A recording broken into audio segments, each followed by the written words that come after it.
Nëse këmbët ju vinë erë të keqe, kjo recetë do ju befasoj.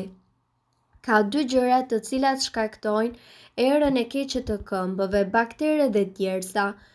Faktikisht nuk është djersa ajo që e bën këmbën tuaj të mbajë erë të keqe, por bakteri që lulëzon në ambientin e lagështirës. Prandaj në këtë video ne do t'ju vim në ndihmë me një recetë natyrale e cila heq qafe erën e keqe të këmbëve. Përbërësit që juve do t'ju duhen janë 5 qese çaj të zi, 4 gota ujë të nxehtë dhe një legen. Vendosni 4 gota me ujë të nxehtë në legen dhe shtojani qeset me çaj të zi.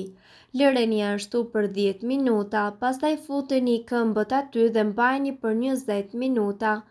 Këtë proces bëni një herë në ditë, për siguroni që pas këtij procesi t'i thani mirë këmbët. Çaji i zi besohet se është efektiv në heqjen e erës së këmbëve për shkak të niveleve të larta të acidit tanik.